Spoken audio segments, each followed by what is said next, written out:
So I guess we can start. Okay. Sure. Okay, so welcome everyone to the sixth East-West workshop on industrial archaeology. Today we will be discussing the rings of industry, as you know. So thank you very much for joining. Thanks also to the three speakers for making this possible. I am Juan Manuel Cano Sanchez from University of Science and Technology, Beijing. I also belong to the Association for Industrial Archaeology. And as you already know, it is these two institutions together, USTB and AIA, that organize this series of workshops. So thank you very much to USTB and the Association for Industrial Archaeology. Thanks also to Taylor and Francis, which always helps a lot with the promotion of this event. As many of you will remember, last workshop, which was in November 2024, November last year, that workshop was focused on industrial architecture. And for that workshop, we counted mostly on architects, but also on a technology historian content producers who is today with us here too. Thanks for joining, Gordon. And that day, we discussed mostly industrial architecture from the perspective of historical research about this architecture from the past, but also we discussed how this architecture is presented to the public and reused today. So in this occasion, we are going to look at what happens, let's say, after architecture. We are going to look at the ruins of industry rather than at the architecture of industry. And to do so, we are going to come back to a more archaeological perspective. Rather than giving more voice to architects, in this occasion, we are going to be listening to archaeologists and an historian too, but is an historian with very familiar with archaeological methods as well. Because as you know, diversity is one of the key values in this series of workshops. So we try to combine different perspectives, different disciplines, and different interests about the industrial past, always keeping an eye on materiality. In this occasion, that diversity means that we are going to use a wide chronological scope. We will not be limited to the ruins of modern industry, to the modern ruins. We are also going to have a look at the ruins of industrial activities that happened before modern industrialization. And as usual, the diversity in geographical approaches or geographical scopes with presentations from the East and from the West, or even from the global North and the global South, since well, we have a speaker from Brazil today for the second time in this series of workshops. So we will be examining these ruins of industry from a double perspective. We will explore the source value of these materials in archaeological research, but at the same time, we are interested in exploring how these places can be experienced in a very different way that is not exactly related to what we normally describe as production of academic knowledge. So different alternative approaches to the ruins of industry. Please remember to keep your cameras and microphones off during the presentation so we can focus on the presentations. You can use the chat facility in the meantime.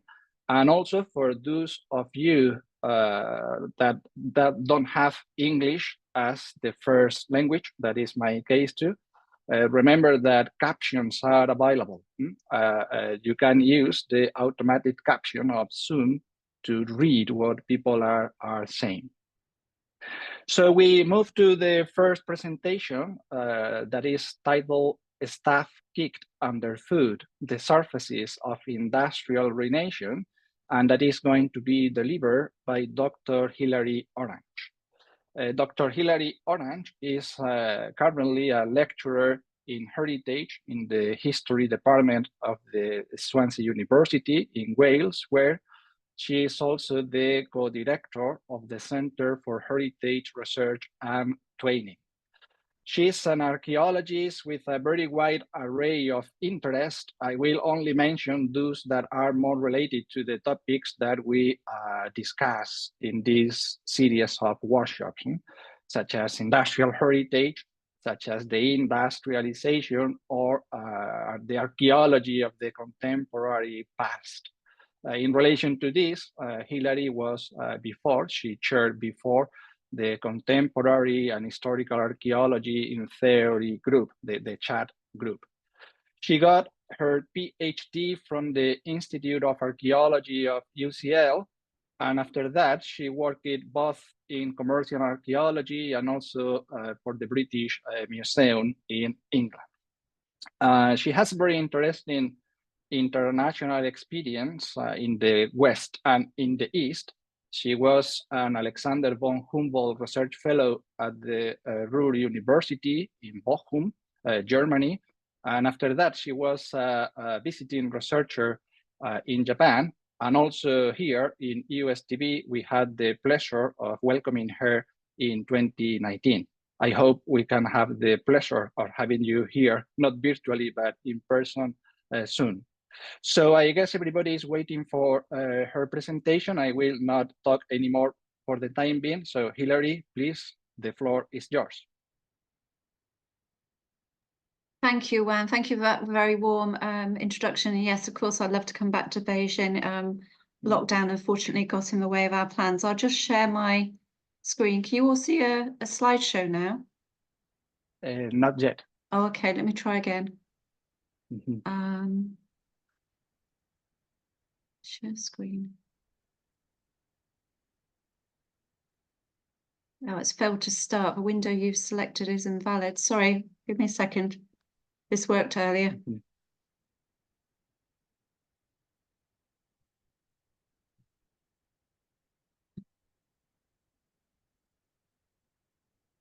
Okay, can you now see a screen? Yeah, now we are seeing your screen, yes. Okay, so without any further ado, I'll get started. So what I'm going to talk about today is I'm going to focus on Cornwall, which is the area where I've done research from around 2006 to, well, practically up to lockdown, which is in the southwestern region of the UK. And it was once very, very important for tin and copper mining, other things as well, but mainly I'm going to talk about tin and copper mining landscapes. And so this in temporal context, this is very much looking at the archaeology of the now, looking at the archaeology of the contemporary. So to get started, I start off with this quote by Michel de Certeau, the French scholar, Jesuit priest, and also known as a philosopher of everyday life. De Certeau wrote in 1984 that stories about places are makeshift things. They are composed of the world's debris. And industrial ruins are also makeshift things. They're formed of materials that have been mixed into cuts, into builds, into layers, and into jumbles. And those materials form new connections, and as they dissolve and decay, fall apart, they also form new separations. So in Cornwall, as elsewhere, in mining landscapes, as elsewhere, surfaces have been formed through the actions of geological, taphonomic, climatic forces, as well as through the effects of gravity and the actions of human beings and other species. So part of this talk also sort of makes a nod to various theories around more than representational theory, and also new materialisms, or the look at nature culture, or in German terms, Industrie Natur. So what I want to touch on in this talk is this relationship between everyday life in these mining areas and the body, movement through mining landscape, processes of ruination, and in particular focus on the surface. So I'm not actually going to be talking about industrial ruins as buildings very much. What I'm going to do is I want to look around the corners of those buildings and actually look at what happens when we move towards those industrial ruins. Now, on surfaces, the archaeologist, Spanish archaeologist Alfredo González Ribal has pointed out that surfaces have long been of interest to a number of people: artists, archaeologists, geographers, urban explorers, and photographers. And in this quote, he refers to these surfaces as being very thick and tactile planes, again, coming back to this idea of assemblage and reassemblage of materials. And on ruination, the archaeologist Rodney Harrison has also argued that it's useful to shift attention away from the ruin as representative of the abandoned, the unused, and the dead, and instead look at these living surfaces. So thinking of a metaphor of the assemblage, which is very familiar to all archaeology, and conceptualizing archaeology as a discipline that's concerned with surface collectives that include people and things, the living and the dead, the operative and the defunct. So in thinking about these ideas in relation to the landscapes that I've worked on, I'm very much interested in the ebb and flow of everyday life. I'm more interested in how people who live in landscapes, people who visit landscapes, interact with those places, and to get away from this notion of abandonment and the deadness of the industrial ruin, to look instead at everyday life, and particularly these very kind of mundane everyday routines, whether they're individual or shared experiences, as Hayden Lorimer says here, the shared experiences, the fleeting encounters, the embodied movements. And coming back to this idea of anthropologist Tim Ingold, again, of looking at movement, at lines towards and wayfaring towards places, and the nature and constitution of the ground. So these are the kinds of ideas that have inspired this particular talk. On a similar theme, Joy Parr has argued that people make sense of their environments through their sensing bodies. And she has called for these embodied histories that can consider how changing environments and technologies are reflected in changing habits and practices. So we could take the idea of embodied histories and expand that to embodied industrial heritages or embodied industrial archaeologies. But the main point I want to make is I'm looking at these landscapes as non-static entities.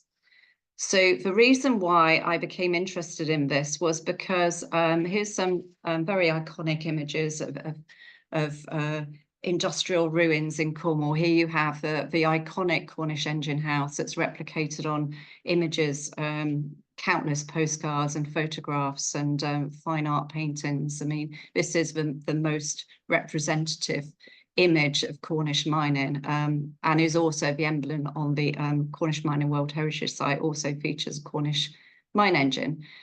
And through my research, I interviewed and talked to people living in the Cornish mining areas. And I would talk to them about, features that they would interact with, and they would recognise archaeological features in the landscape.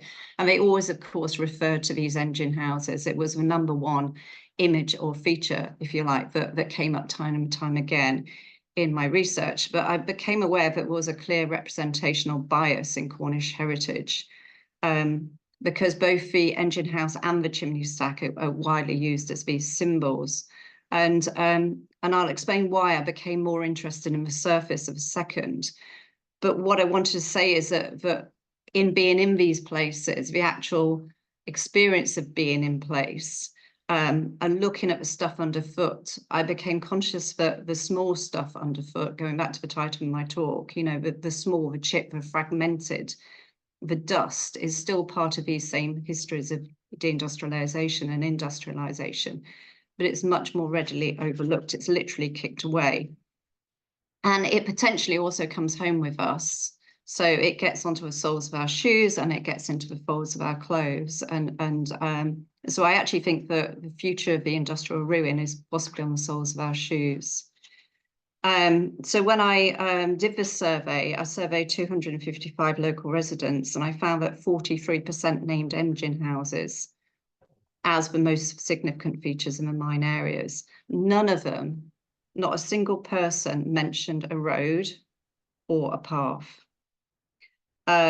So I just want to move on and talk about some of my, oh, here's a picture of Cornwall. So this is where Cornwall is located in the southwest.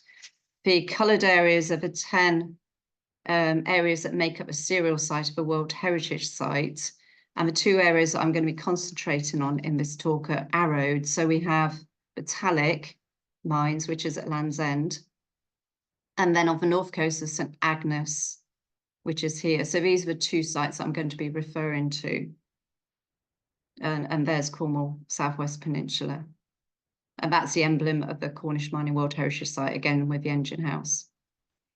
That's an image of metallic out on the far west, Penwith, literally on the cliff line. So the metallic mines here were submarine mines. So the miners were actually mining underneath the seabed. So this is just a standard kind of shot of what that coastline looks like, just to give you an image. And so what I did when I was doing research down there is I actually drew on walking interviews. So I invited people that I met out on walks that lasted anything between an hour and 4 hours to talk to them about their experiences of working and being in these sites.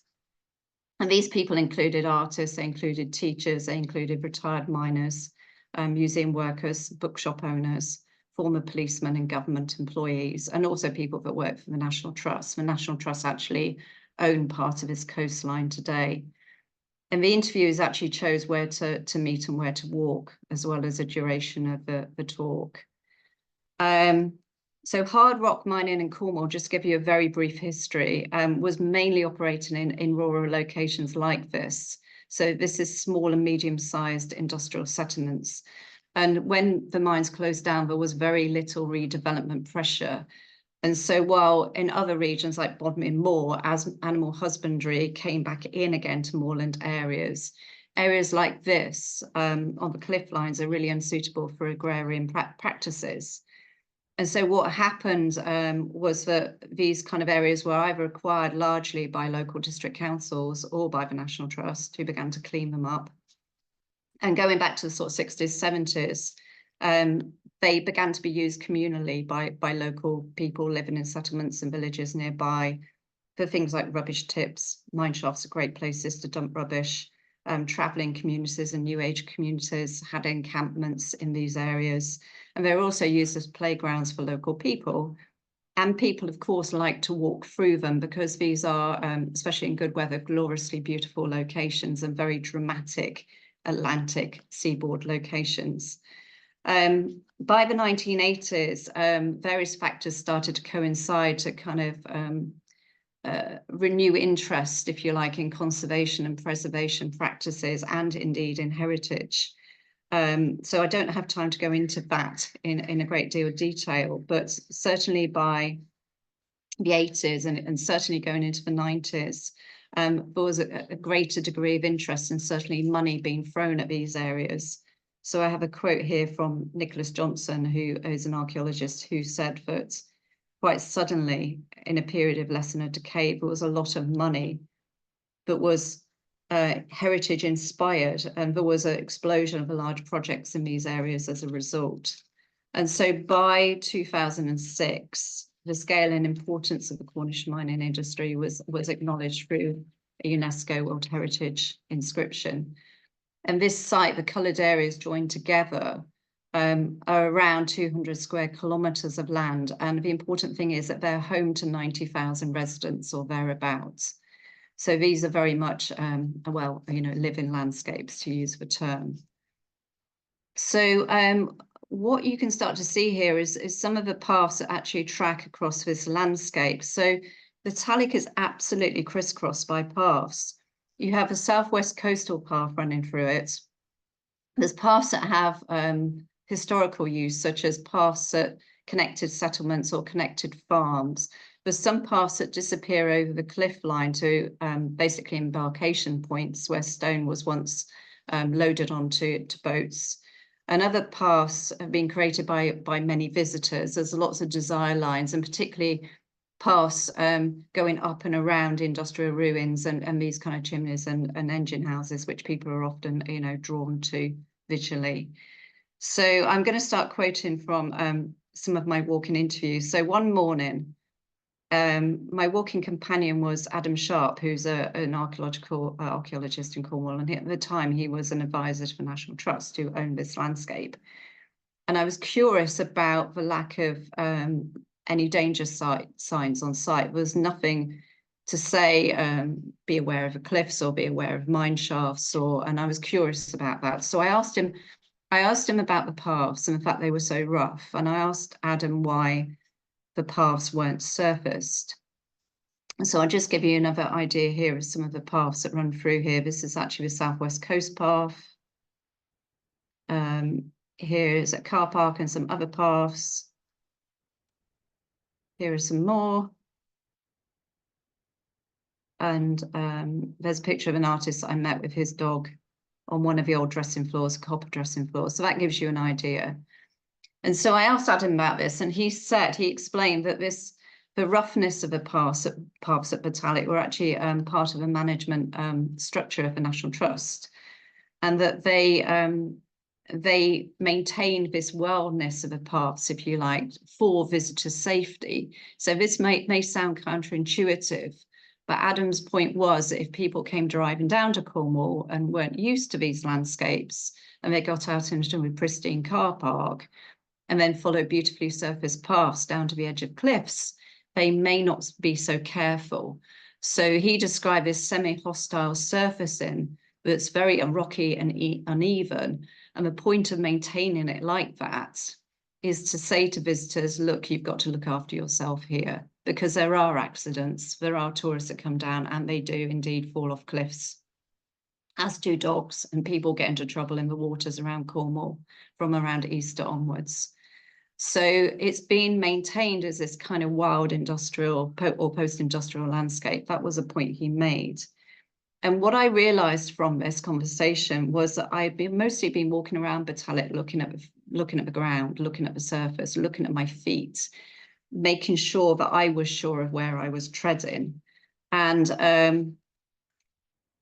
that's why I started to turn my attention away from the ruins to actually start looking at the surfaces and looking at the concrete, the gorse, the grass, the old copper floors, the heather, the bracken, the mud, the slate and the shell and the foot.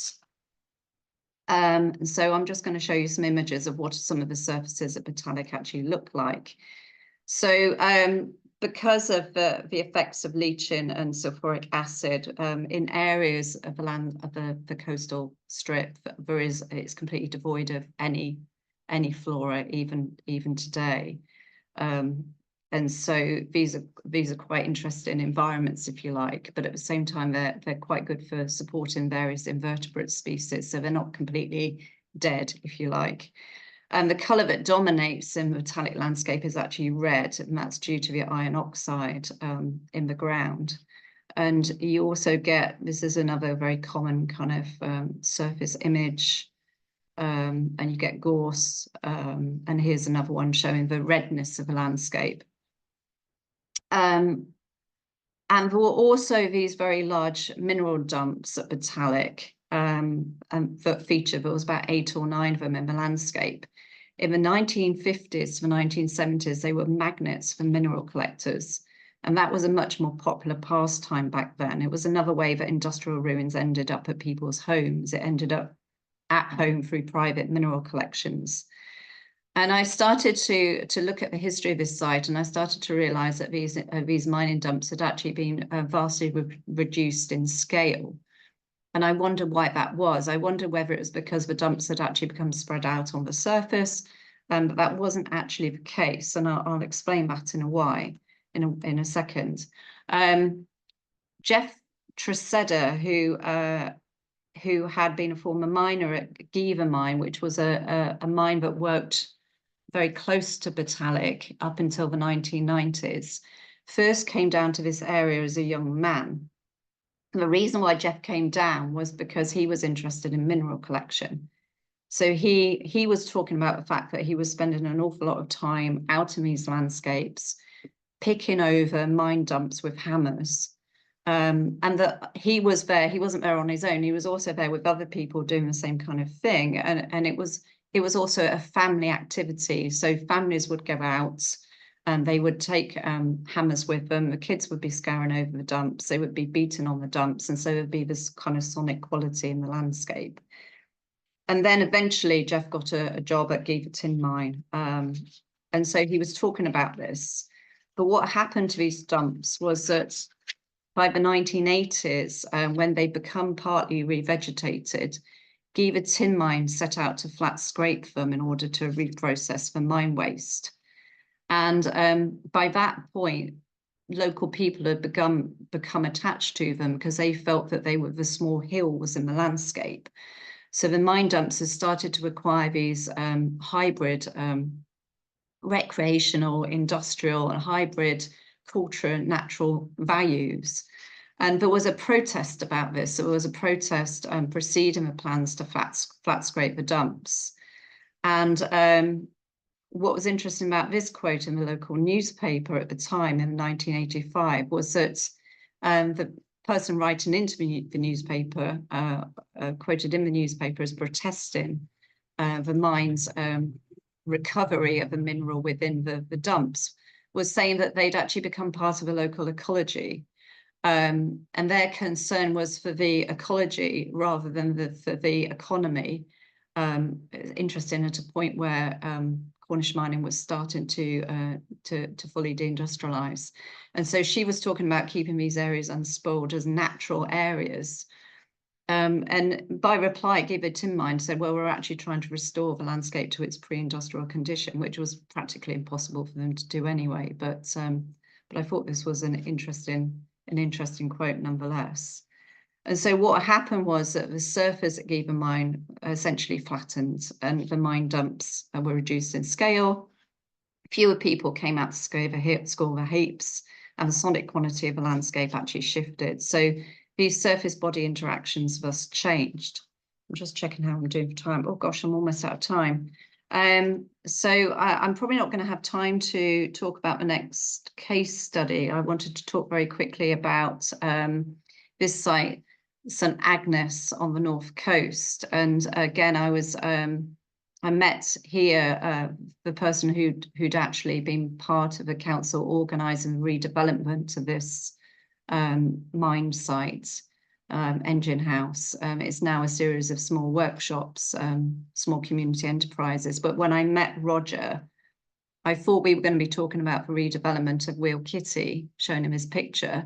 He didn't refer to Wheel Kitty once. What he did was he led me through a hedge and across, again, some mine waste out to the cliff line. And so we walked out to the cliff line, turned our backs to Wheel Kitty, and ended up at these two benches, and then sat down and I conducted the interview. And I didn't think anything at the time. I just thought that he wanted to go and sit here and see a nice view of the sea and have the interview sat down, you know, and nice view sat down overlooking the sea. But then I realized there was a very specific reason why he'd actually brought me to these benches. Again, coming back to surfaces. And he started off, I'll speed up. He started off describing his childhood growing up in the village and running wild in these industrial wild, post-industrial wild landscape areas. And he said that, you know, they ran wild as children and they played in these old mining workings and everything. And I sat there and I asked a question I always ask people, which is, you know, how has this place changed? And unexpectedly, he started talking about benches, or rather, he started talking about the paving slabs under the benches. You can see there's slabs where you put your feet on when you're sat down. And he ranted for about 10 minutes about the seats and about the way that this village landscape, these post-industrial wild areas were decreasing and being turned into parks, and we're being touristified and gentrified for visitors because it's a very popular place for families to go. It's a key holiday destination. And he's referring to this paved garden area further down the valley, which has got, again, benches and it's got some flower beds, etc.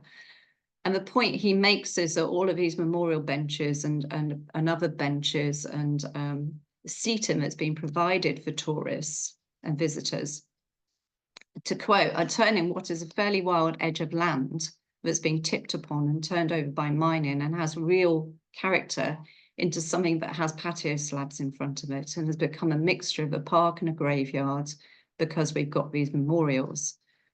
And I thought that was really, really interesting because, you know, he went on to say that he found this really depressing. Although he acknowledged that he enjoyed sitting down right now and he was grateful to sit down, he objected to the sheer number of paving slabs that were going up across the valley. And that if you actually counted them up and you counted up these paving slabs and patio slabs across these Cornish mining areas, then you would probably need planning consent. It would be a major planning application. But because this is happening incrementally, it's almost going under the radar. It's local context specific, but the larger picture isn't being seen. And that was the one message that he wanted to give me about the change to this landscape. Nothing to do with the industrial ruins at all. It was more to do with what was actually happening to the surfaces of these mining areas and how they were transitioning towards these more tidied up, gentrified, prettied environments that he objected to. So I'll just wrap up. So here's Down Quay Gardens that Roger refers to. You can see in the picture. And then if you go up the coast path up here, I know you can't see them, but there's more memorial benches and more paving slabs. I didn't actually bother to count them, but you can just take my word for it. And so I'm just going to conclude very quickly because I realise I'm running out of time. So Tim Edensaw, the geographer, has said that the ruin feels very different and smoothed over urban space. It rebukes the unsensual erasure of multiple tactilities, smells, science and sights. But I don't think the term industrial ruin sits right for any of the areas I've described. And it's not really a term that I use or like to use particularly. I think there's a deficit in language when it comes to ruin. Ruin for me evokes feelings of claustrophobia, of walls, of boundaries, of dark interiors and restricted movements. These areas I've visited and spent many years of time in and indeed have lived in have very few walls. They have very few boundaries. They're open to the sky. They retain a sense of communality rather than restriction. And the features inevitably continue eroding to the ground without getting kind of into states of Armageddon about this. I mean, the future of all archaeology is going to essentially end up in the ground. And we're all destined to turn to dust. And so these features eventually will erode, whether through human or non-human interventions, through weather or gravity. And the countless postcards that replicate the ideas of what Cornish mining heritage is don't come anywhere near these kind of surface, bodily, everyday experiences, and indeed what the future of a ruin might be. It is, to my mind, it's the small stuff kicked underfoot and trampled underfoot. It's the small and fragmented. It's still part of the same histories of an archaeologist of industrialization. And I think that the interesting things that happen are the interesting things that happen on our way to industrial ruins rather than at industrial ruins themselves. And I'll just end there. Thank you very much. Okay, thank you. Thanks to you, Hilary, for this. Did I keep to time? Did I keep to time? I felt that was a rush through. I was trying to keep to time. You still had some minutes actually. Oh no. Okay. Oh well, too fast. Never mind. Thank you. No problem. It was a brilliant presentation with certainly a very original, different look. I believe that few of us pay enough attention to the surfaces rather than that. Normally we focus on the buildings and other features of the landscape that perhaps are more spectacular, but certainly these are materialities that we also need to consider, as you said, to have the full picture of what this place was and also of what these places mean today, particularly for the people that are still living there. So thank you very much, Hilary, for your presentation.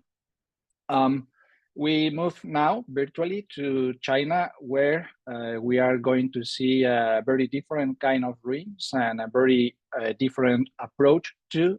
We are going to listen to the presentation excavating the ruins of the Chinese porcelain industry, focusing on the case of Luo Chao kiln site in Jingdezhen, that is in Jiangxi province. The lecture is going to be delivered by Dr. Xiangping Gao, who happens to be one of my mates in the University of Science and Technology, Beijing. He's an assistant professor at the Department of Industrial Heritage of the Institute for Cultural Heritage and the History of Science and Technology here at USTB. Dr. Gao got his PhD from the School of Archaeology and Museology of Peking University. And later, also in this university, he was a postdoctoral fellow under the Boya postdoctoral program. He is a specialist in ceramic archaeology in a very wide sense. He covers actually many different aspects of ceramic production and ceramic archaeology, focusing on China, but also paying attention to how ceramic and porcelain was one of the main products that promote international exchanges between China and other countries, mostly along the Silk Road. In relation with this line of research, he has worked with Chinese porcelain found in other countries from Asia and Africa, such as Iran, Madagascar, Vietnam, and Japan. And I believe that because of this, he is today, well, this makes him the ideal speaker to represent the east side of these east-west discussions. So Gao, please, the floor is yours. Okay. Okay.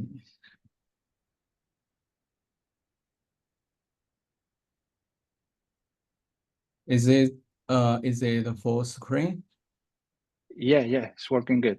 Okay. Thank you, Juan. Hello, everyone. I'm Gao Xianping from the Institute for the History of Science and Cultural Heritage at the USTB. I'm honored and excited to be here at today's academic workshop. My expertise is in ceramic archaeology. For the past decade, I've been diving into archaeological digs at ancient kilns, kiln sites in Jingdezhen, Jiangxi province of China. Starting from 2012, over these years, I've had the privilege to work on 3 ancient porcelain kiln sites. So today I'll be diving into one of these sites, the Luo Chao kiln site, and sharing its story, tracing the historical journey of the ceramic handcraft industry in Jingdezhen from ancient times to the present. Sorry.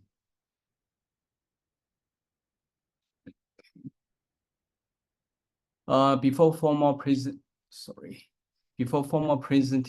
let me quickly introduce ancient history of ceramic production in Jingdezhen.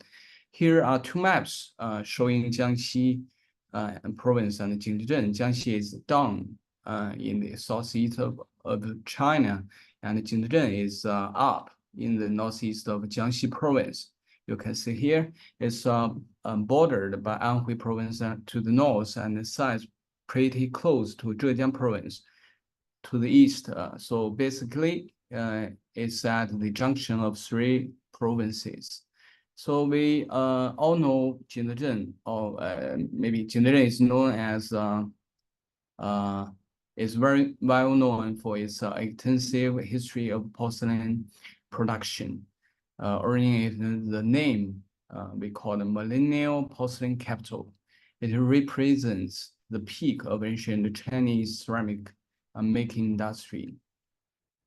In Jingdezhen, there is a bunch of rivers flowing around, with the larger one raining north to south, called the Changyang River. It's very important. You got a few more rivers on the side, like the East River, South River, and the West River. Back in the day, Jingdezhen's porcelain industry was happening around these rivers. So this map of the waterways is very crucial. It's crucial for understanding where the ancient kiln spots were. Okay, it started producing porcelain from the Tang Dynasty. Tang Dynasty around the 9th century, and it's been going strong ever since. That's why we call it millennial porcelain capital, right? This table reflects the timeline of porcelain production in the area along these rivers I mentioned before. The South River was the center of early porcelain making industry in 10th to 13th century, while the Changjiang River to the crown after the Yuan Dynasty, 14th century. Let's take a stroll through the ancient kiln sites of Jingdezhen from morning till evening and see how they have changed over time. So it all started around the 8th to 9th century AD, but we have only found scattered remains from that time. By the 10th century, there was a noticeable increase in the number of kiln sites in the Southern River region, especially reached peaking by the 11th century. But come to late 12th century, there was a major, you can see, deep in the number of kilns, but hold up, this change cannot be solely interpreted as decline. It actually marked a shift from scattered production to more, I will say, centralized approach. After the 14th century, the center of porcelain production moved from the South River, to the towns along the Changyang River, where ancient Jingdezhen was. And from then till the 20th century, that's where all the porcelain action happened. All right, let's take a look at the products through the ages. So back in the day, say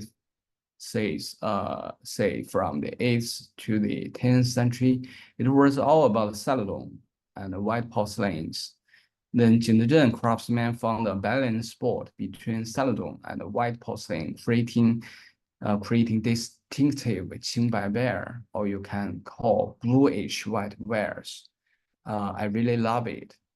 It's very beautiful. That really stepped the game in terms of quality. The success of Qingbai ware earned Jingdezhen reputation and set the stage for its larger rise as the porcelain powerhouse. After the 14th century, Jingdezhen entered the area of polychrome porcelain or colorful porcelain area with representative products being blue and white porcelain and various painted porcelains. The most important thing we should know is that in the early 14th century, the emperors of the Ming Dynasty officially established the imperial porcelain factory, right there in Jingdezhen. That move created a new rare era where both the imperial kilns and civil folk kilns flourished together, creating a brilliant scene. Jingdezhen solidified its status at the center of porcelain production in China and even world for over 500 years after that. The imperial porcelain factory crafted countless exquisite porcelain pieces for the court. Take the collection of the Palace Museum in Beijing as an example. Out of 1.8 million cultural relics, ceramics make up approximately 20%, and over 90% of them are porcelain made in Jingzhen. Above is a brief overview of the history porcelain making in Jingzhen. Now let's move on the main focus of my presentation today, the Lomachao kiln site. So first, the ancient ceramic handicraft industry site period from 11th century to the early 20th century. These two maps show the location of Lomachao. Do you still remember the north to South River, Changjiang? Well, Lomachao is just 3 meters west of it. And here's a map of Jingzhen from 1682. We can already see the name Lomachao here, marked on the map. The Lomachao kiln site is located within an old ceramic factory, and we will discuss this modern factory in more detail later. In 2012, we began excavation in a relatively larger vacant areas and completed the task by 2014, covering an area of 684 square meters. The 3 circles you see here represent the chimneys of 3 modern kilns. In the bottom left corner, you can see layers from different periods stacked with ceramic fragments. Moving to bottom right, and after clearing out the modern brick kilns, you can see we unearthed the relics from ancient kiln operations. So this site, Lomachao, date back from the 11th century to the early 12th century. So what did we find? First of all, remains. This is a courtyard from the Yuan Dynasty. In ancient architecture, a courtyard or tianjing in Chinese refers to an open space enclosed by buildings, typically situated at the center of the structure. It provides naturally light and ventilation to inner space, while serving as a serene outdoor area. Here's another courtyard from the same period. We found many exquisite ceramics. You can see here on the ground of the courtyard. They were well crafted without obvious defects, unlike discarded items. Therefore, we speculate the buildings with courtyards like these were more advanced, like used for maybe production management or storage, rather than typical rudimentary ceramic workshop. This is a remnant of a kiln with remaining length of about maybe 8 meters, dating back to the late 15th century. The complete form of kiln should look like this. These kind of kilns usually look like inverted gourds, so we call this type of gourd kiln, which was the most popular kiln type in Jingzhen from 14th century to the 17th century. The book Tiangong Kaiwu in Ming Dynasty, published in 1637, was the first to document this type of kiln and included illustrations. Okay, this is a relatively intact ceramic workshop in 18th century. To the north, there are facilities for throwing pottery. Not far to the south, there is a pour for storing clay. And to the southwest, there are several glazing tanks. In such a small area, workers can complete the entire process from shaping to glazing. We have found abundant deposits of ceramic shards here. Here is information recorded for ceramic artifacts unearthed during the excavation process. The pottery wheel equipment is one of the most essential devices in a ceramic workshop, right behind kilns. It's basically a basic structure is depicted in the image with a central column where the operating panel is located. The wooden pole is placed in the small hole and reinforced. After some use, the axis of the hole may be unstable. So the craftsman would remove the wooden pole and drill new hole. So you can see there have three different periods holes. Today, when you visit Jinzhen, you can also catch a glimpse of how pottery is throwing use the traditional method.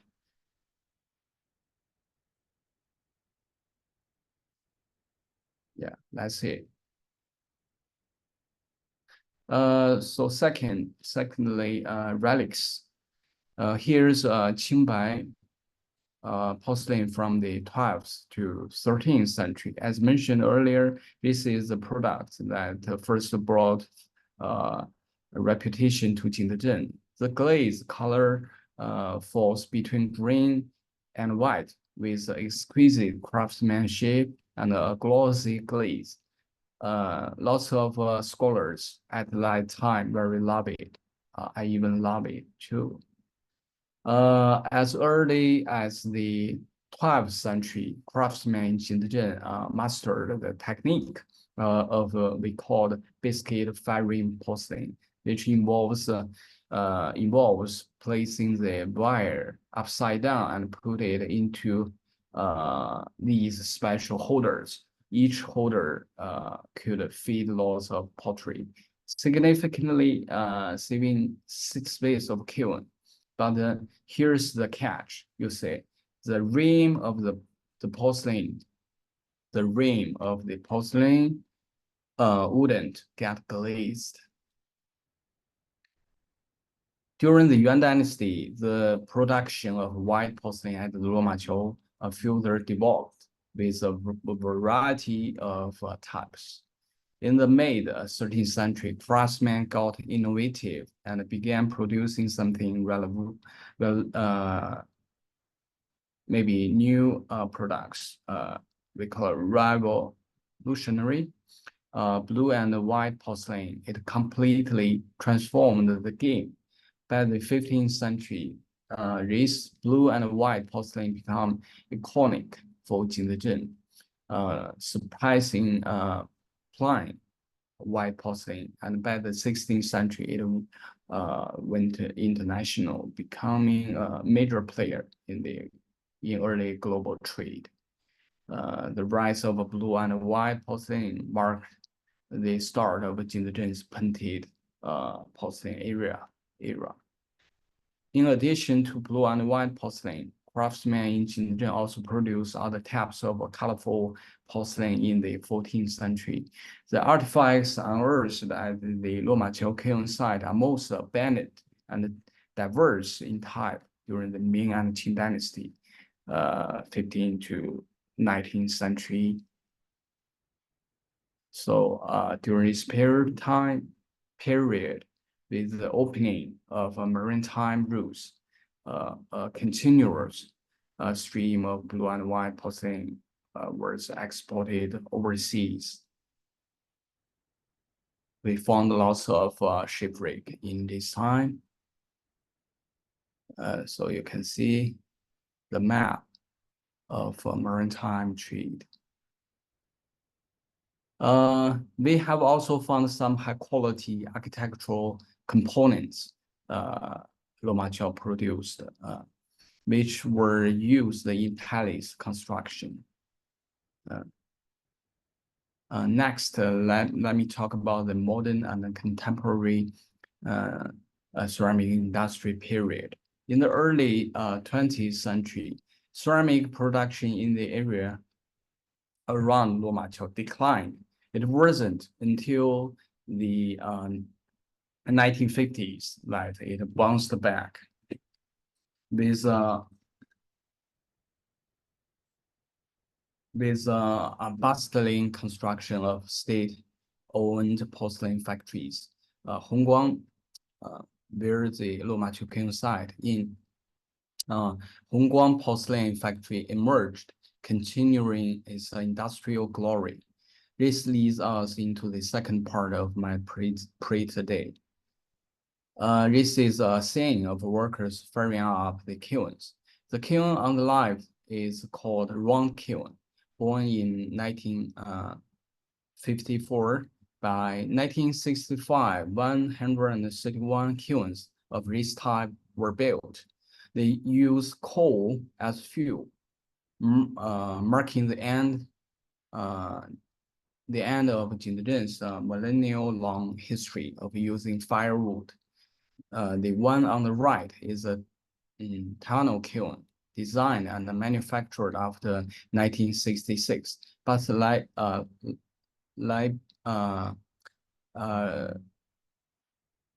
truth to be told, these coal kilns were major pollutants in ceramic firing process.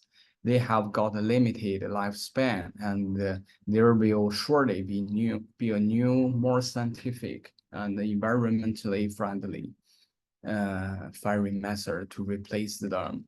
However, we cannot overlook the role they played in the development of ceramic industry in Jingdezhen. Here's a full set of blue and white rice pattern decorated porcelain from the Hongguang porcelain factory. Before glazing, craftsmen curve out patterns on the body's surface. After glazing, these light holes get filled with a flooring glaze, creating a translucent effect. And here the draft for porcelain. Let's take a look at the production information of a Hongguang porcelain factory in 1994 with more than 2,000 factory workers. They produced 300,000 pieces annually, with annual output volume of over 27 million. Even today, you can still spot slogan plastered on old porcelain factory like Luomachao, like Hongguang Sichang buildings, advocating for qualities. But come to 1995, with China's economic system reform, the ceramic goods market was fully liberalized. However, the international mechanism of interprint press were not compatible with the market economy system. In the fierce market competition, interpret prices faced operational difficulties. Eventually, these state-owned factory buildings had no choice but to start leasing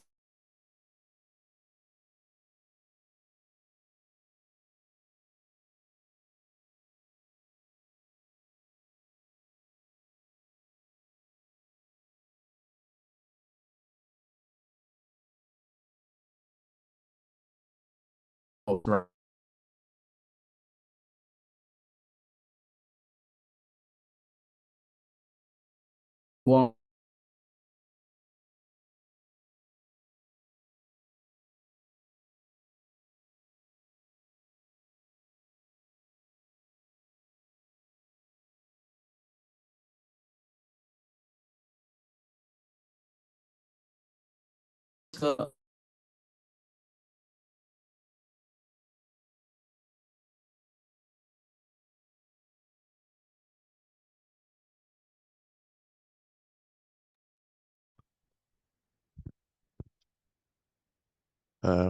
We appear to have lost sound from our speaker.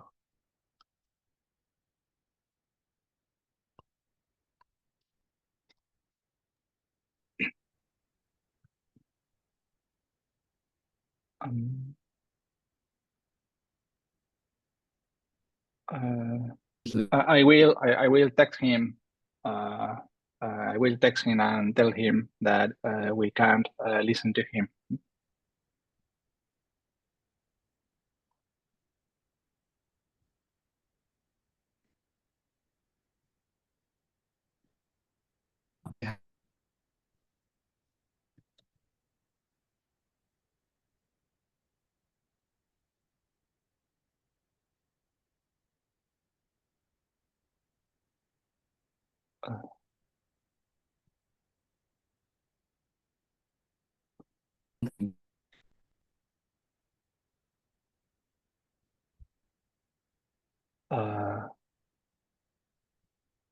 Champion,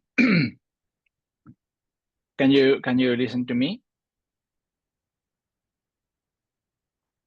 Because we are not listening to your presentation. We still can see the slides, but your image is frozen and we can't listen to you.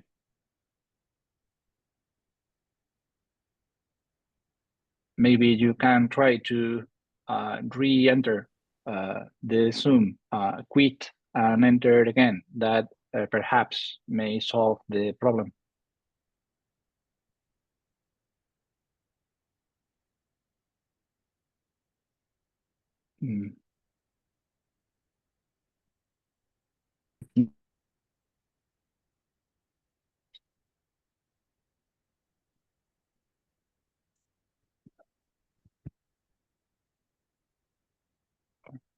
Champagne, can you hear me, Champagne? I think you can't, because I guess everybody is having the same problem, right? Right, Bill? It's Yes. not only me. Yes, I think it's everybody. Yes. Yeah, because we are just seeing the slides, but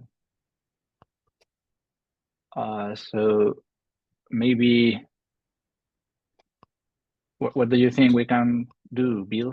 Because I can I can eject him from the meeting, or something. Yeah. I'll just try a message to him. Yeah, I think he's reading my message now. He's looking at the phone.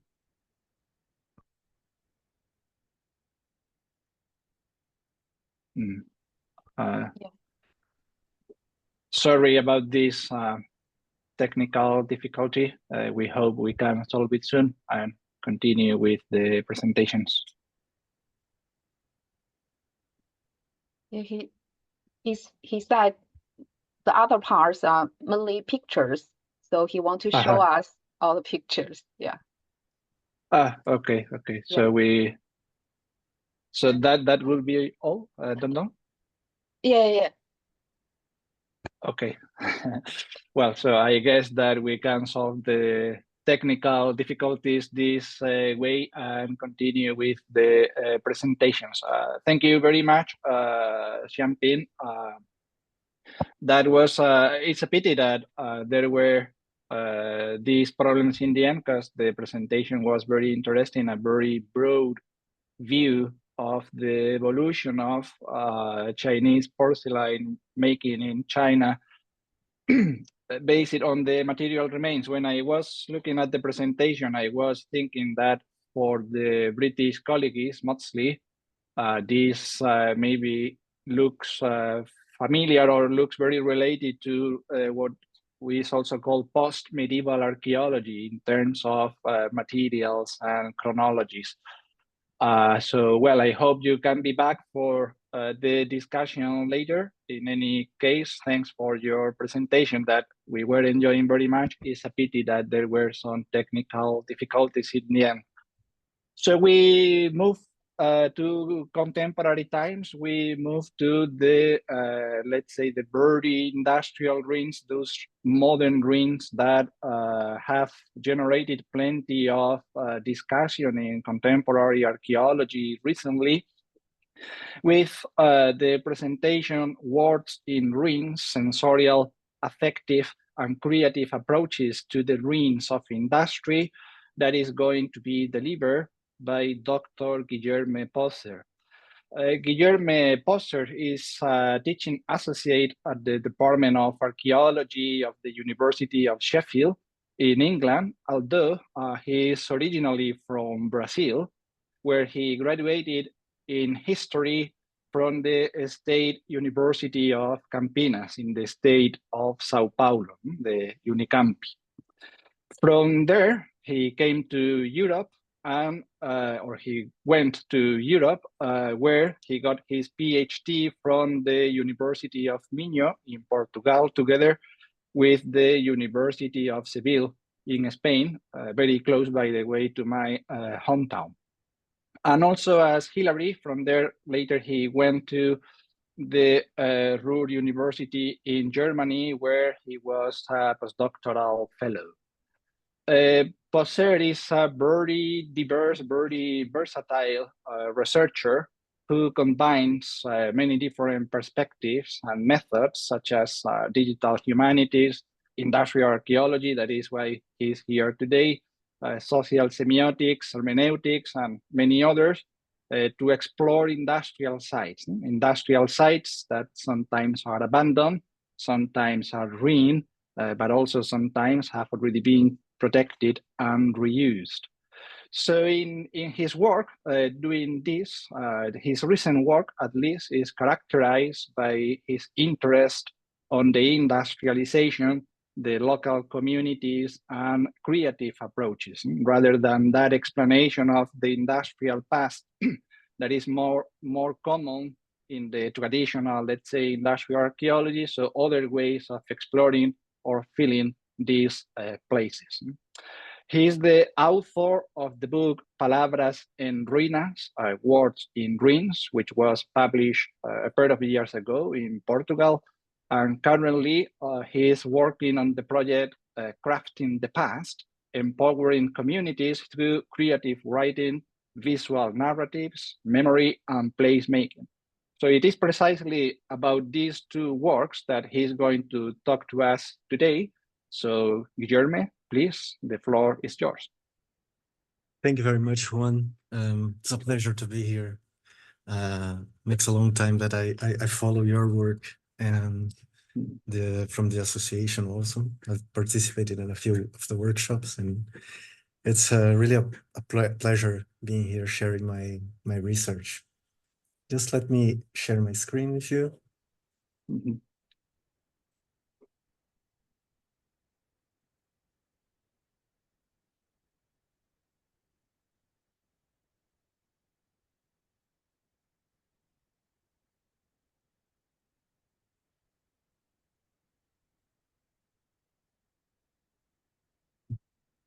So just a second. Yeah. So when Juan asked me to present my work here, one thing that he asked me was to discuss a little bit about the small book that I wrote. So I will more or less contextualize what came before the book, what the book is, and how it impacted on my viewing on research, and how it kind of made me think in other ways of approaching industrial heritage. So to contextualize, I will bring my PhD research that is entitled The Persistent Memory. It's about a former textile factory in Portugal. This factory, Sampaio Ferreira, in the north of Portugal, is considered one of the most important ones, particularly because it it pioneered many aspects of the industrialization in the River Ave basin, starting in 1896 when it was founded, but it closed its doors, shutting down the production in 2005. So as I said, it's considered in Portugal the model, one of the models of industrialization, particularly in the north. Considering the size of the place where it's located, it has an immense area. It covers an immense area in total. Just the factory, it covers 35,000 square meters, without considering the several stories that the buildings have. But at the same time,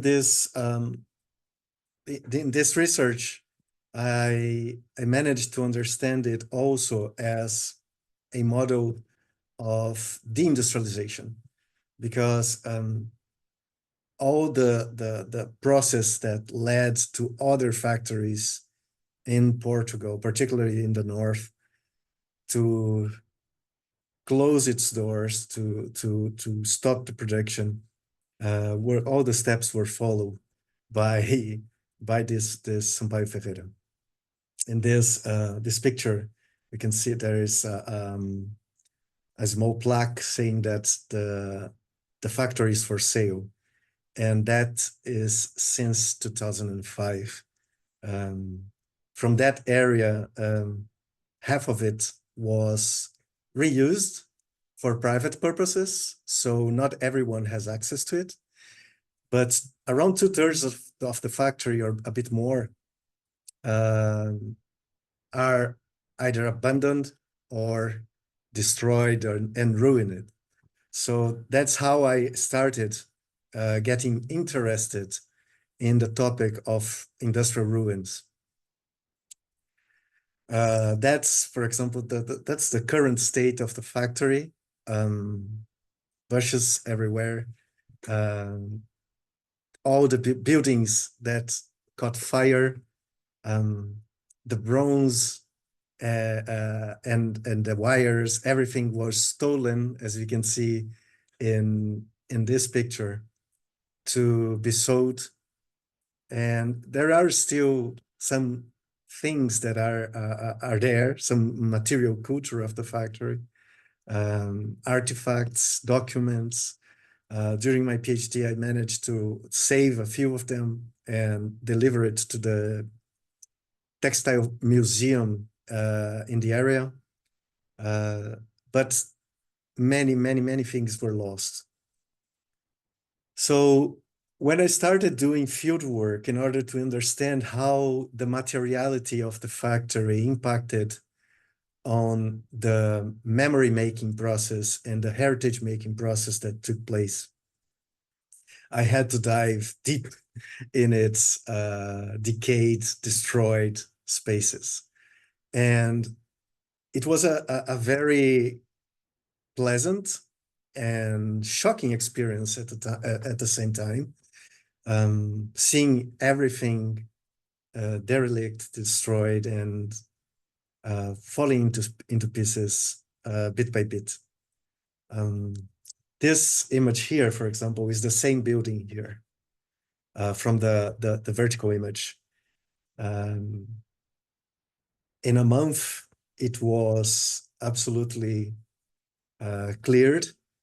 All the roof was destroyed, burnt, in an attempt of reusing the space. They not only failed, but because no one ventured to do anything with the building, but they exposed more and more the walls of the building to the weather. Another part of my PhD was developed in Seville, and there is one place that caught my attention when I was doing field work there, which is called Peñarroya Pueblo Nuevo, which I believe Juan knows very well. It is a huge industrial ruin. Just for you to understand the size and the dimension of this, this is the area of Peñarroya, and this is the area covered by the industrial ruins in yellow. So in red is the political boundaries in the place, and the ruins are massive, are beautiful. And one thing that is very interesting, there is no interest into restoring or reusing. There is a clear interest in preserving it as ruins and developing some industrial archaeology and industrial heritage tourism there. So it was these experiences that impacted my work, not only to write the scientific aspect, providing me with questions, with ideas, with a more creative approach towards my object, but also it allowed me to take time to do things that connected me with the place, not only with the factory itself, but also with the ruins, but with the place where it was located, the community. So during the pandemics, I decided to organize sketches and poems and short stories that I have written, and kind of a diary, and compile it in a book and send to a publisher. And they bought the idea of publishing it. They were, but the book itself is not. It's not a scientific book. It's a literary experience. It's based on a personal experience where the factory, the ruins, characters, feelings, and sensations, they all have a bit of the stories, people, and places that I met when I was researching and doing my field work. And in a way, all the characters, including the place as a character, is a translation of they made me feel and they made me perceive. So in the book, I try to share a bit of these stories and present perspectives of subjects loosely inspired in reality, who have experienced the rise and the fall of an industry. And through the eyes of these subjects, I try to share aspects such as melancholy, excitement, curiosity, nostalgia, connecting, mingling with imagination, senses, silences, noises, and the way memories could be shared in this place. And because it's a personal experience, when I was writing, I registered different perceptions on that I felt on the place. So one poem that I wrote at the time, or at least I drafted and then I refined it a little later. It's called exactly Words in Ruins, in which I say that the ruins confront us with death and annihilation. We face our own finitude. They do not provide answers to those who observe them. Instead, they raise questions, engender doubts, cultivate uncertainties, and suggest bewildering, ambiguous, and often utterly contradictory sensations. Those who experience them and feel them fall in love with the inevitable passage of time. So that was the first thing that caught my attention as a personal experience of wandering in these ruins. But at the same time, it raised questions on what that place could mean to someone that was experiencing it. So in a way, it was also a diary, as I mentioned before, of my experiences. So in this excerpt, I wrote that at the back of one of the buildings in black paint, a monumental male figure with long hair and beard, natural light from a hole in the roof only reaches one side of the graffiti. There, the hair is calm, but the eyebrow is dense. On the other side, darkened by shadows, the eyebrow suggests tranquility, but the hair is fluttering and agitated while rain tears stream down the face, seeping into the building. What does this duality say? What does he feel? And what do I feel? So it's this observation of the place that, and spending time in the ruins, that made me wonder if, as I say, the bricks and the steel of those ruins are the body of the space. Wouldn't the people that, even silent or invisible, wouldn't they be the souls of these places? And I connect this with my perspective on heritage, because for me, heritage is not about buildings, it's not about artifacts, but it's about people more than anything. And when composing this book, I tried to share stories that I found interesting in a way that was more approachable to a wider audience. So in a way, I tried to mix fiction and reality, and what we call stories and history. So for example, this is an example of this. In my thesis, there is a part of a chapter that's titled "The Girls' Bridge." It's about two sisters that fell from a bridge built irregularly by the factory. They fell in the river, and they died, and they never received the family never received any apology or compensation, anything. So that story was really compelled because the girls were 15 and 6-year-olds or 9-year-olds. And in the first text that I titled 1966, which it was when it happened, I just explain what happens in a more literary terms.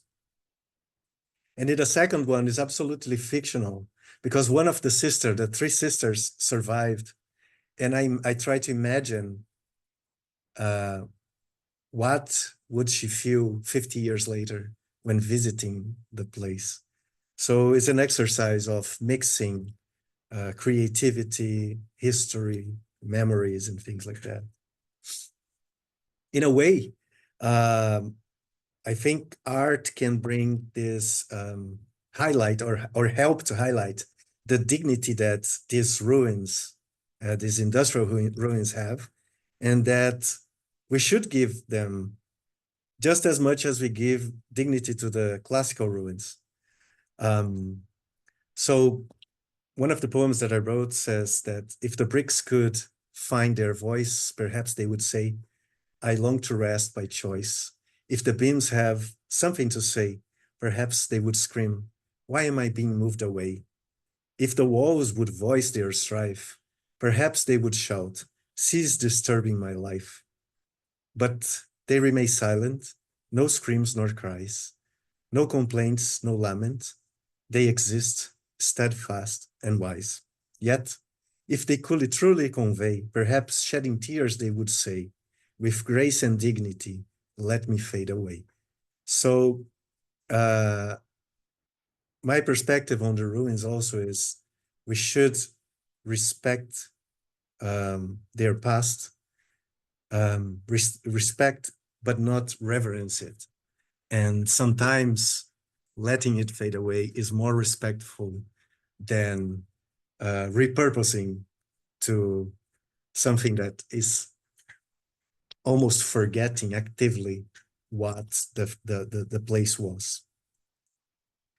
So from my perspective, art can work as a very important tool to academic research. I'm not an artist myself. I never considered myself an artist. I just go to places, do my sketches, and write some things, just almost as a way of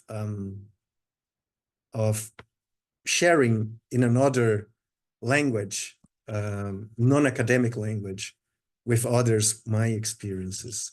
And there is an actor called Ethan Hawke that in a video he said that art is not a luxury, it's actually sustenance. Creativity is vital. In a way we heal, and it's the way we heal each other. In telling our story, we start to witness each other's common humanity.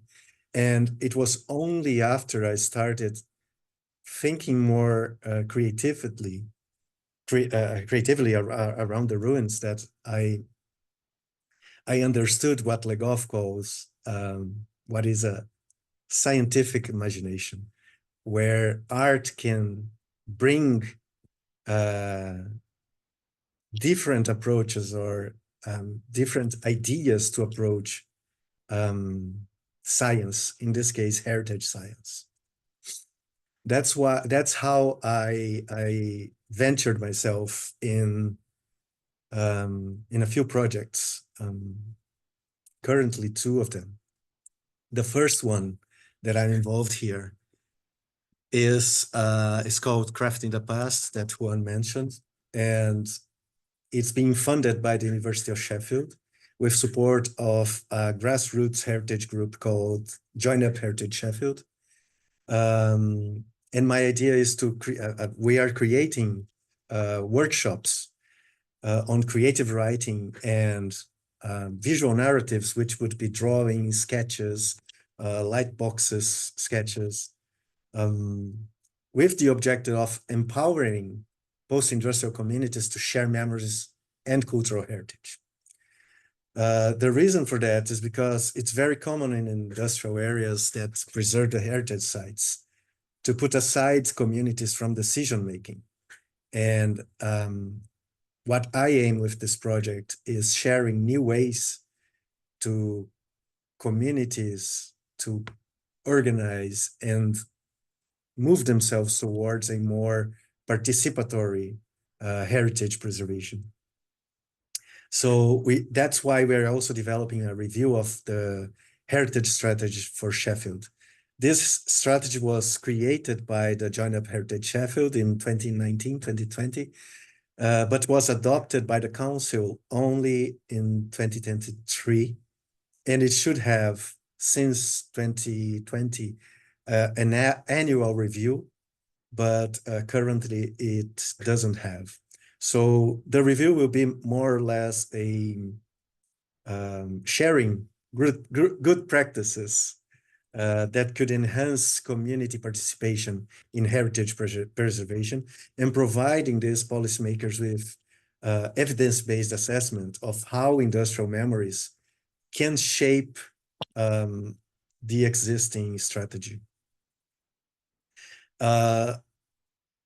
This project led me to develop also a workshop focusing on the academic community called Catalyzing Inclusive Heritage Practices, where we are going to share how they can integrate arts-based and community-based approaches in post-industrial memory research. The main objective of this is to equip academics specialized in industrialization with practical skills and a deeper understanding of community-based and arts-based approach to explore memories in post-industrial contexts. And I mean deeper understanding because not always what is called community-based approach or community-based research is actually community-based research.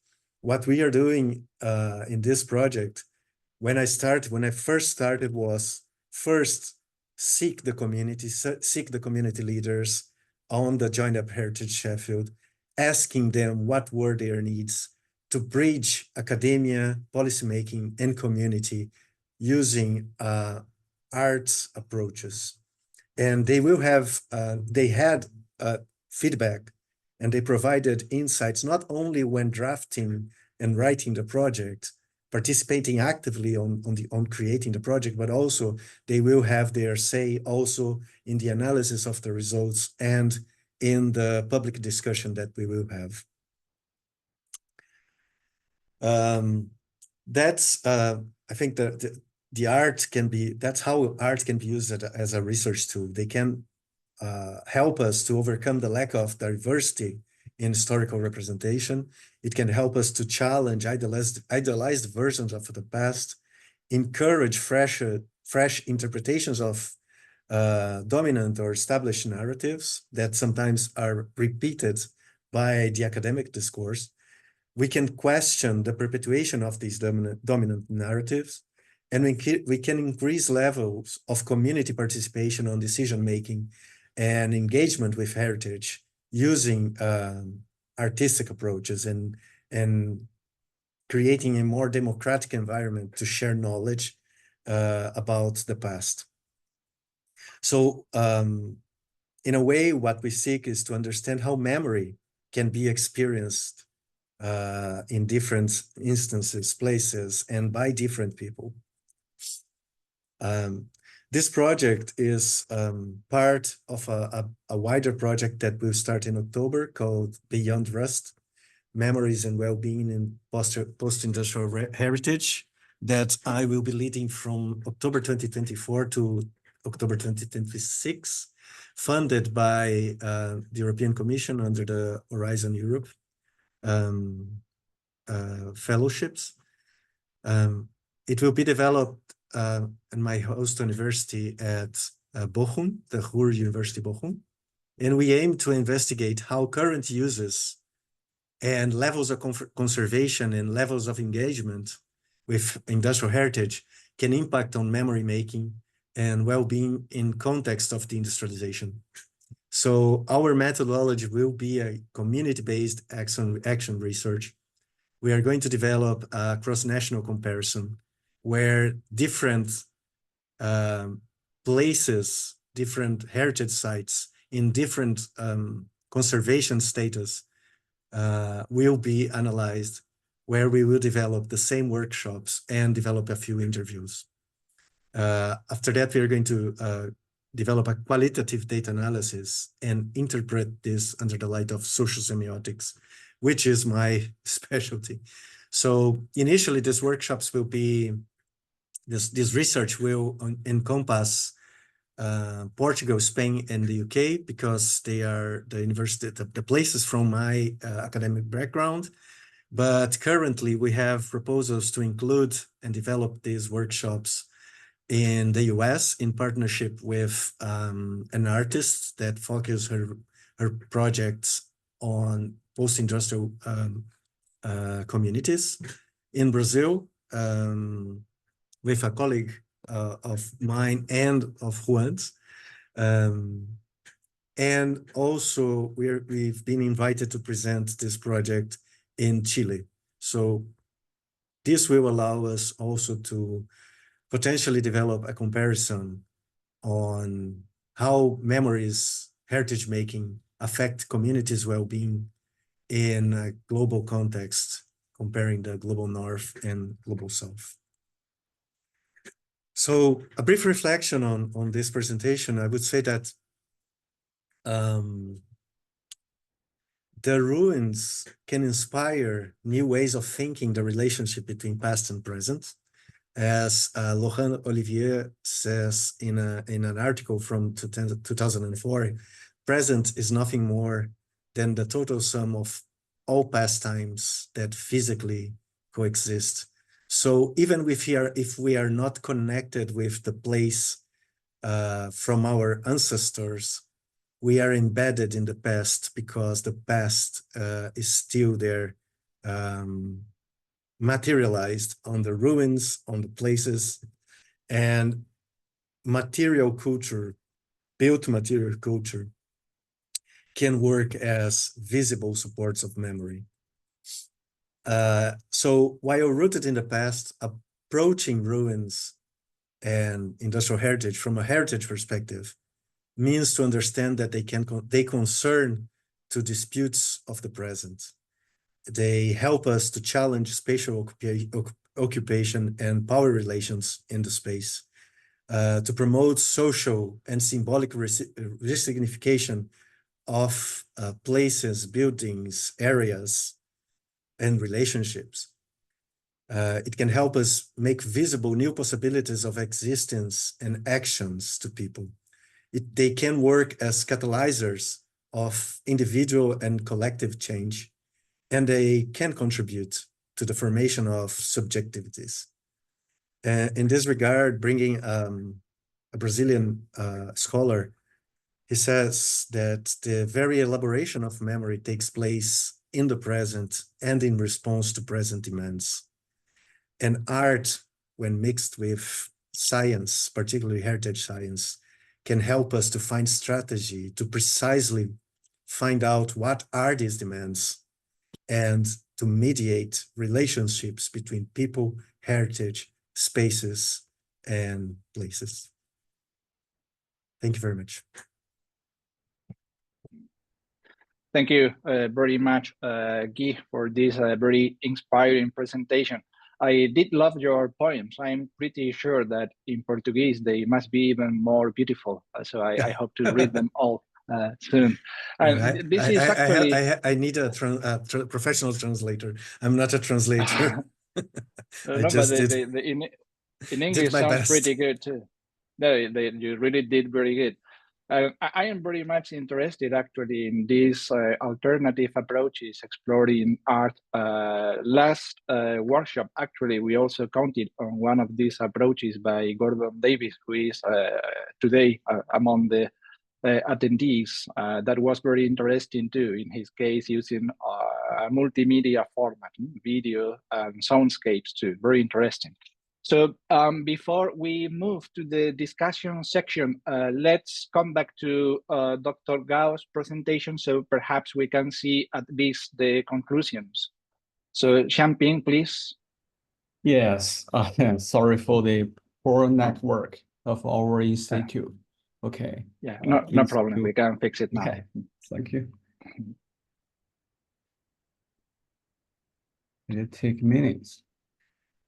Okay, maybe here. Okay. Sorry. Okay. You see, after in 20th century, sorry, Xiangping, you are not sharing your screen. Okay. Now you are sharing. It work now? Yes. Now we are seeing. Okay, thank you. In the early of 20th century, you know, the porcelain making industry was breakdown. So the government start to rent the old factories, buildings to the privacy company. So you can see. Sorry, I can't move. So you can see, sorry.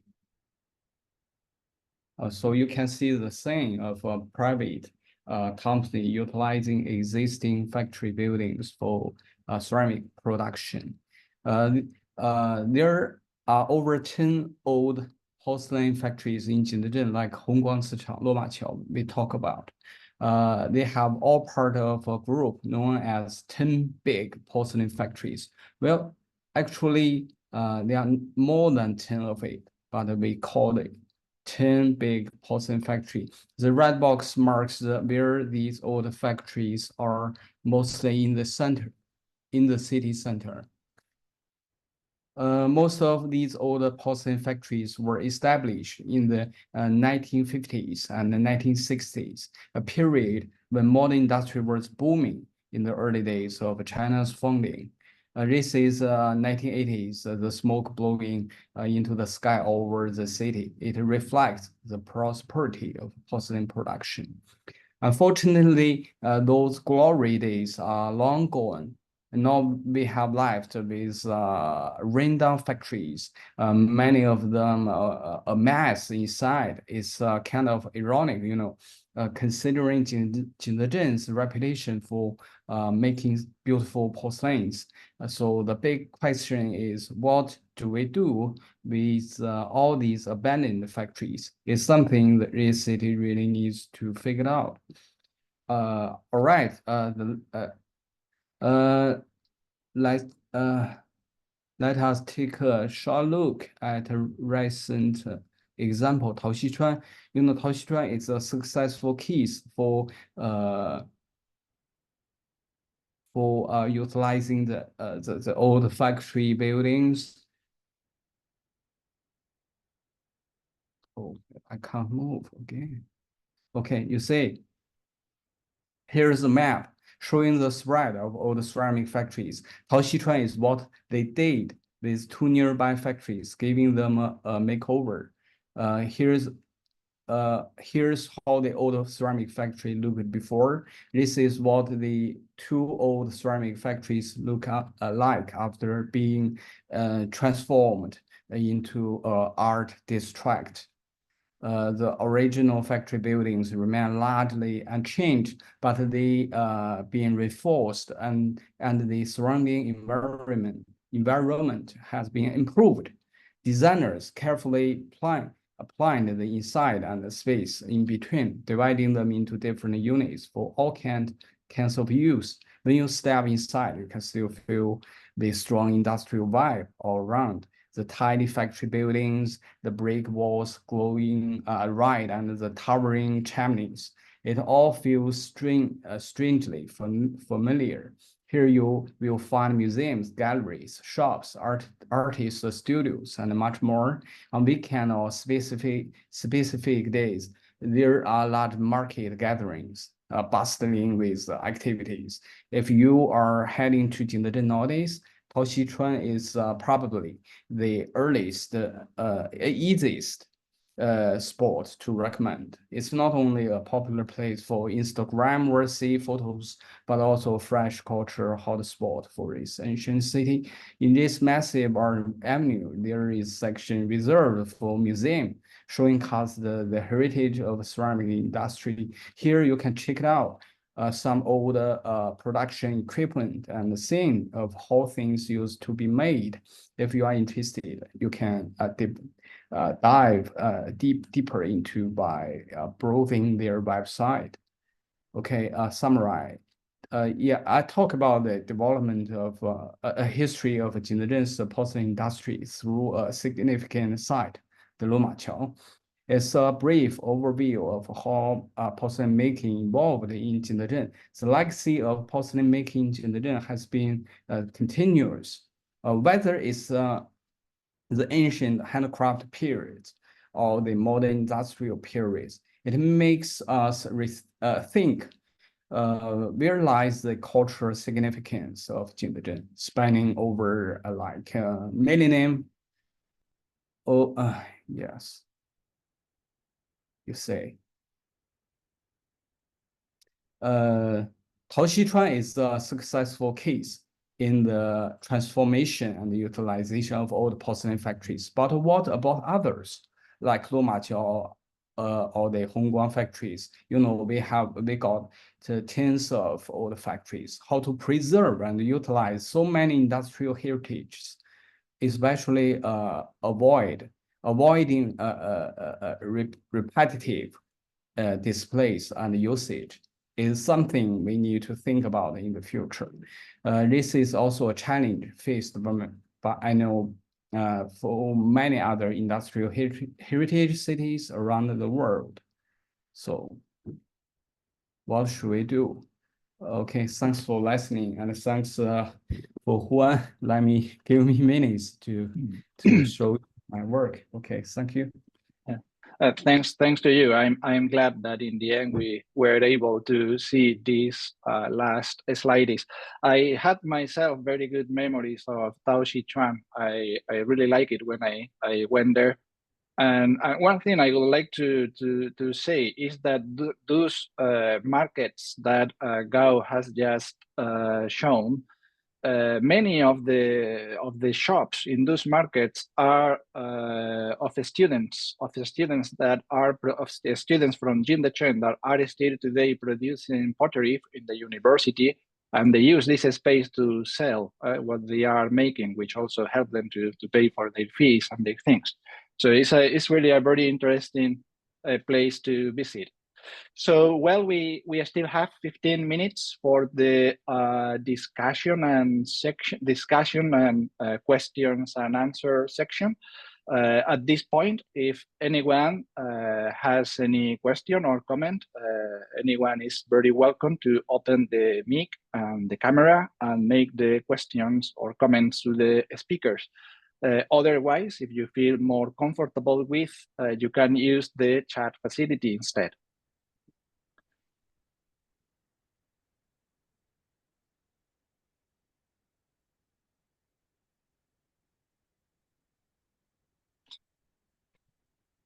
There was a question we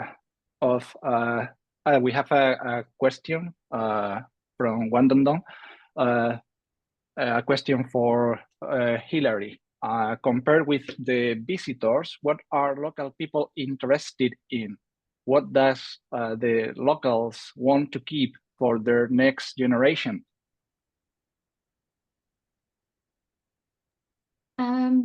Thank you. Gosh, that is such a big question. Where to start? I mean, I think in terms of these mining areas, I mean, I think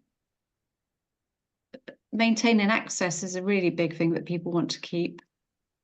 There's obviously a tension there between local needs and increased tourist figures that can cause problems. Not least because of traffic and traffic congestion and parking can be an issue, and it has been an issue in both the areas that I've talked about. So it's interesting the way that the National Trust maintain Batalic, because there's very little signage, and there's a reluctance to put up more signage that would encourage more visitors. There's very definite senses that people belong to these places. There's a phrase, kind of right to be there. And the thing I didn't mention with Batalic is that there were some mine accidents and there are still bodies underground that haven't been recovered. So there's a definite sense that this is somewhere that it's industrial wildness, if you like, and that word wild kept on coming up again and again. It's that kind of post-industrial wildness needs to be maintained as a form of commemoration, coming back to Gui's point about memory. So off the top of my head, that's just some things I can say that local people seem to want. But of course, local people are all different people and have their own different perspectives. But thank you for the question. Thank you, Dondon and Hilary. I also have a question for you, Hilary, maybe a big question too, but since you seems to be able to answer in a very efficient way, I will do it.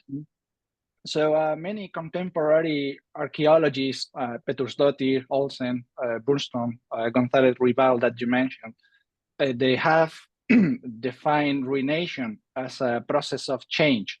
Mm-hmm. And they have criticized how, at least traditional preservation, what they try to do is precisely to stop this process of change.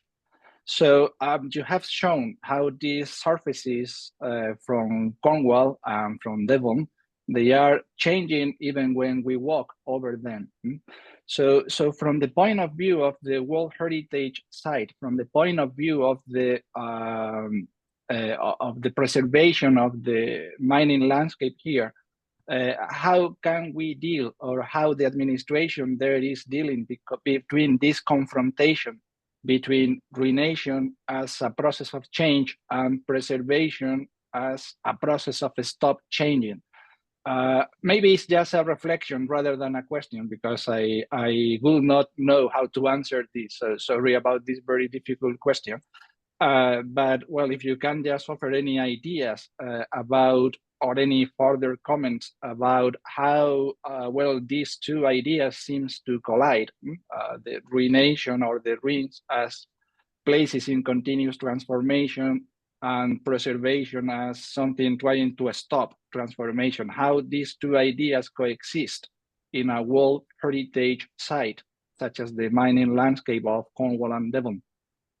I mean, the first point I guess I'd make is that the UNESCO designation isn't specifically about maintaining buildings, it's about maintaining the outstanding universal value of the sites. Mm-hmm. So I guess in that respect, although you'd need to go back to the criteria, the conservation of any particular building may or may not be crucial to the maintenance of the outstanding universal value. I mean, the interesting thing about the Cornish site is it has this transnational aspect, you know, the connection to the Cornish diaspora and the movement of miners overseas. But I think there's always that in all archaeology and all heritage, because heritage is so closely entwined with loss and endangerment and threats. You know, people like Sarah May have also written about that, and the people you talk about, Olsen, Pettersdottir, you know, the Scandinavian contemporary archaeologists. So so I guess that what archaeology or what conservation does is it tries to slow down the decay, or slow down the loss, or mitigate the threat, or but ultimately I guess how far can one go if one returned to that mining landscape in 1,000 years? You know, I doubt whether those engine houses would still be standing. Perhaps they would, but I kind of doubt it. And I think that it's, I mean, the mining areas in Cornwall have a lot of standing remains left. So it isn't the case that there's only one example of an engine house, or there's only one example of a chimney, and so that needs to be protected because it's only one example. What do you think, Juan, if you could answer your own question? I said I could not answer my own questions. Okay. So I think it's a real dilemma, right? If we are interested in the industrial ruins and industrial ruination, but we must assume that there are places that continue to change. And also from an archaeological perspective, not only thinking now about the industrial period, but heritage preservation in general, I think this kind of preservation, this kind of freezing things in time is not good for the source of value of the places and things, since let's say that we are deleting layers from the palimpsests that these monuments, landscapes, and things are. We are not leaving any information about ourselves, about our own time in them. So I do not really have an answer for that question. I knew it was a very difficult one, and one that I cannot answer to, but I just wanted to raise this discussion between preservation and ruination, because I think it is particularly strong in the case of the ruins of industry, or in the case of the modern ruins. Yeah, I mean, I guess that some people want to preserve industrial ruins as industrial ruins, don't they, as well, because of the aesthetics, the clear aesthetics that accompany industrial ruins. But so I suppose my ultimate line is that essentially it's going to be a lost cause. But it isn't. It's a case of what you decide to put your care and attention to. I'm not saying don't preserve things, but I think we ultimately have to accept that. That, like you say, that these landscapes are ever evolving and changing. What I find interesting is that I think that we don't talk enough about, we talk a lot about climate, but we never seem to talk about gravity, and which is a big factor, let's face it. So, and I think that there's very welcome discussions now being had more broadly because of the growing interest in the industrial nature, hybridization of landscapes for, you know, for more than human perspectives. I think those have all been very healthy in terms of thinking through these places. I have a question for Gui. Am I allowed a question or are we out of time? Just please. No, we have time. Go ahead, please. I really, really like your approach, Gui, and I wonder how you found who you've published with and how you found a publisher for that type of work. Sending to as many publishers as I could. I just organized the book, asked it to a friend to review, and she's from literature studies, and I sent to a few publishers that that had some similar diverse interest in different approaches. So yeah, was just receiving loads of no's also. So who did you end up publishing with in the end? It's a publisher from Portugal that has a branch in Brazil. It's called Astrolábio, I think. Atlantic Books. I'm not sure. Yeah, it's more. I think people are more interested when I talk about it in English than in Portuguese. Maybe one day we will translate it. I also have a question for you, Guy. As I was saying, these industrial ruins, and particularly, well, there in Peñarroya, yes, I know that place pretty well because it's my hometown. Well, it belongs to the province of my hometown, so I have been there many times. I have good friends there. Well, now that place is protected. Sorry, it is protected. It was not for a very long time, and there the process of ruination is very much ongoing. Which means that every time I go there, there are less things to see. Everything is falling apart. That is a problem.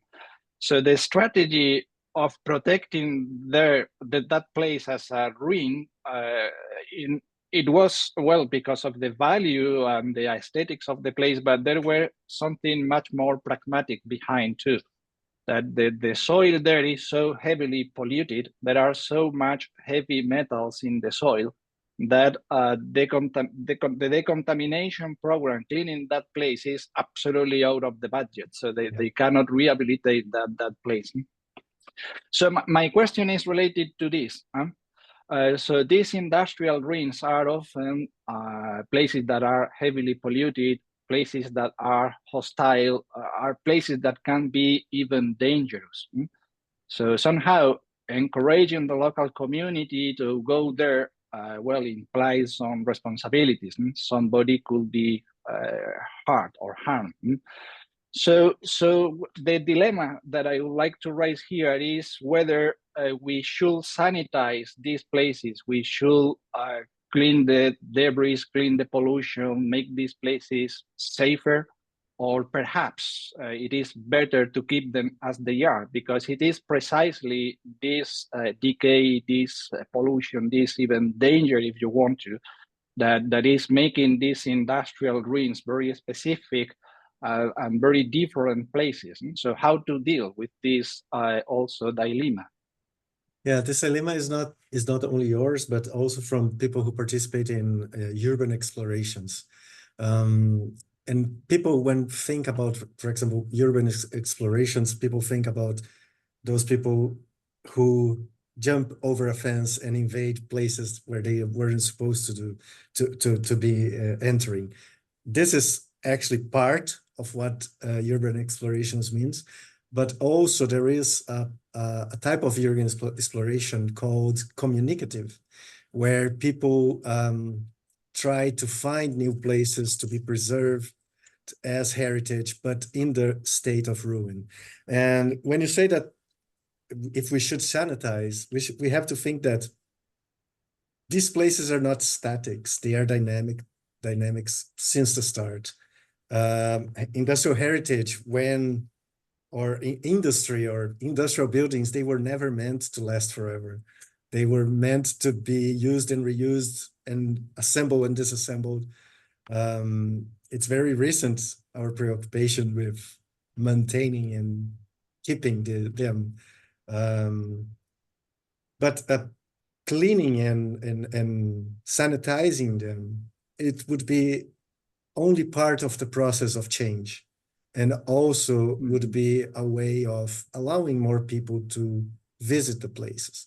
And this would be a conservation action, because not all it's not necessarily the pollution that led to the ruination. So I think that there are two different problems. But one thing that you mentioned, that every time that we go to a place, there is less and less. But there are ways to preserve this, because you can, as I said, we providing these ruins with the same dignity that classical ruins have or receive, is also trying to find ways to perpetuate its existence, but not thinking that it will remain the same, because they don't. That's inevitable. Yeah, I agree, and I hope we can continue this discussion in Brazil this summer. There is thank you very much for your answer. There is another question by Mark Watson on the chat facility. Mark, if you want, you are very welcome to make the question yourself rather than I read it.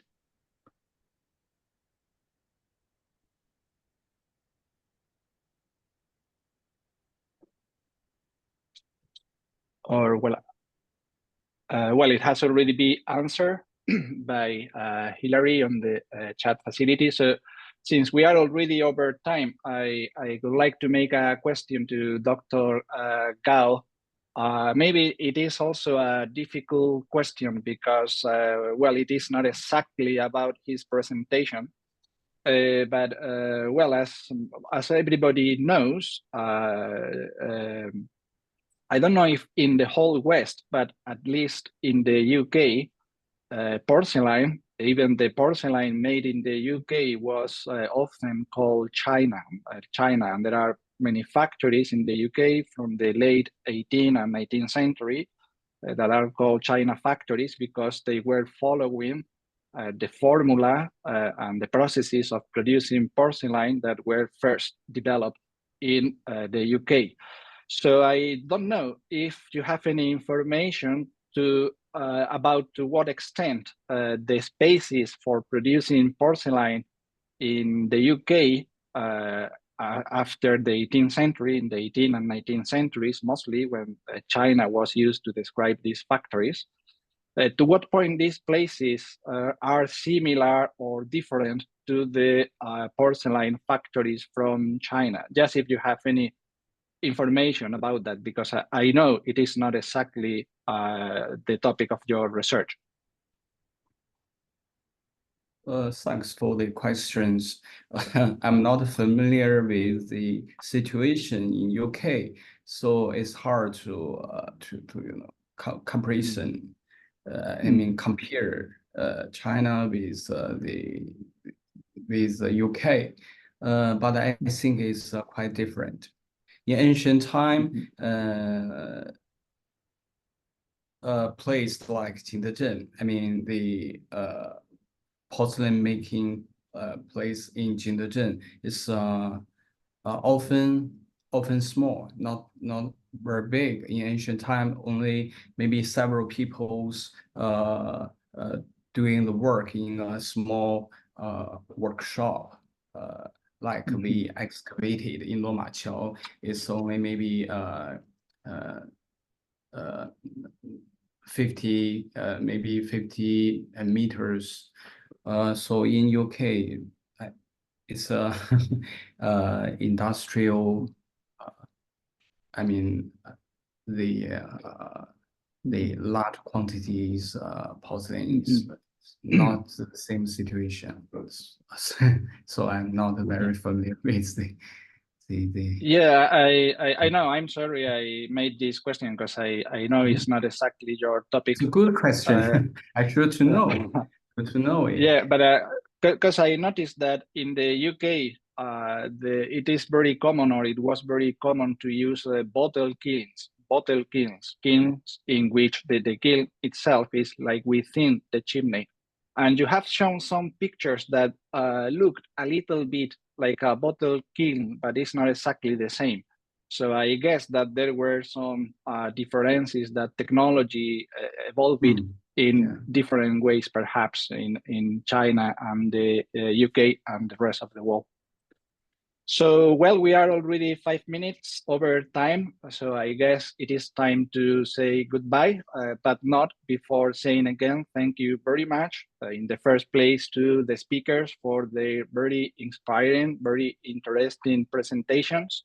Thank you also to USTB and the Association for Industrial Archaeology, and especially to Bill for making this possible. And thanks, of course, to all of you for joining us today from the east, from the world, from the east, from the west, from the north, from the south, from everywhere. I hope you find these lectures as interesting as I found it myself. And I hope that if you like it, you will come back for more in November this year, when we will have our 7th East-West workshop on industrial archaeology. So thank you very much and have a good weekend. Thank you. Bye-bye. Bye-bye. Thank you, Wan. Thank you, Bill. Good to meet you as well. Nice to see you again. Bye-bye. Hope Bye. to see you Take in care. China again. Thank Yeah, you. hopefully Bye-bye. soon. Have a lovely weekend. Bye. Bye-bye. Bye-bye.